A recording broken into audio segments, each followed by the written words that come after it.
In this video, I'm going to add a rear view camera to my 2011 Ninja 1000. I love this bike, but I've always hated that you can never see directly behind you. In an attempt to remove my one and only blind spot, I'm going to add a camera and a monitor.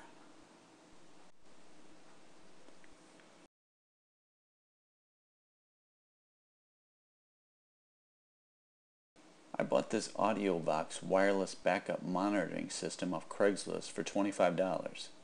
I've seen it sell on eBay for $50 and up to $75. What I like about this system is the monitor is only 2.5 inches. Most backup monitors are 4.3 inches, which is great, but I'm working with such a limited space and I think a smaller size will work out better for what I'm trying to do. My goal is to mount the monitor here without altering the bike in any way. I don't want to drill any holes on the bike itself. The camera will mount back here on the license plate. I was able to utilize the mounting bracket that came with the monitor. I simply cut it down and made a metal bracket to mount behind it for some added support. I removed this screw from the bezel and I plan on mounting the monitor here. It will have to be positioned just right in order to fit, as the windshield is adjustable and it can come down pretty low. Plus it also has to clear the handlebars when you take a sharp corner. It's very limited space to work with. That's why I think the 2.5 inch screen is ideal. Here it is mounted. I had to buy a longer screw at Sears in order to get through the bracket and the spacers. I had to put spacers to make it work with the bezel. Or replace these white nylon spacers with something black. But the monitor clears the windshield if it's all the way down, and it doesn't interfere with the handlebars.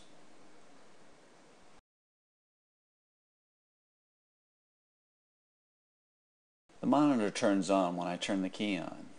The wire runs under the fairing, so you cannot see anything.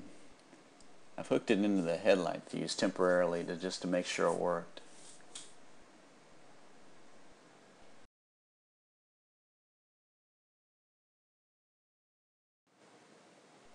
Here's where I mounted the camera. I could not put it on top of the license plate because it covered the sticker and also blocked the license plate light. Since the camera was set up for a car, I had to cut it down, drill new holes, and mount it to the license plate frame. I then put a couple screws on the bottom of the plate to make it a little more solid, and I put some heavier screws on the top of the plate to make it a little more sturdy. I originally planned to wire it to the license plate light, but when you take this cover off, it doesn't give you any access to any wires. So I'm going to have to take the whole fender assembly apart in order to run the wire for the camera. To take the fender off, you need to first take the seat off, which I already did. You remove the first section with the key, and then the other section is held by two bolts, and then you slide it out, giving you access to the battery and the fuse box. The next step is to take these four bolts out.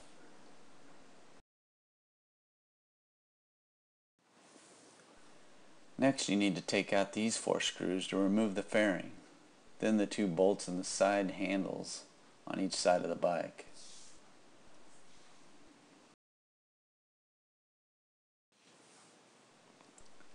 Once you have these screws out, the fairing slides out. You need to be careful because it's pretty fragile and you don't want to break anything. You have two more bolts here which will drop the lower section.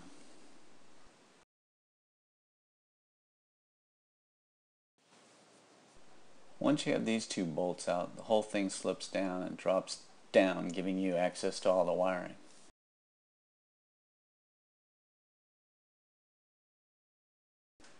These last two screws will get the fender off completely.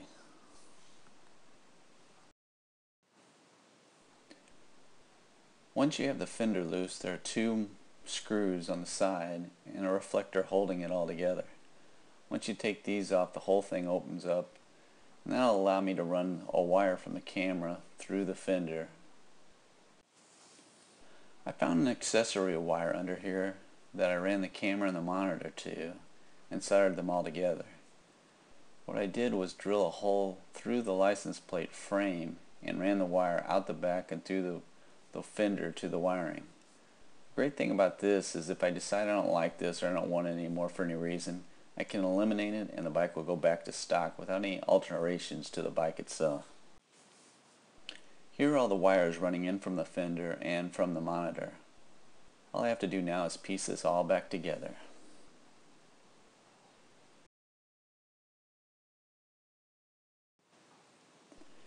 Here's the bike all back together. Here's the camera.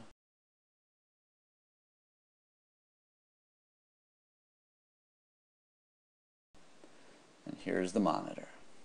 The only thing left to do now is to take it for a test drive.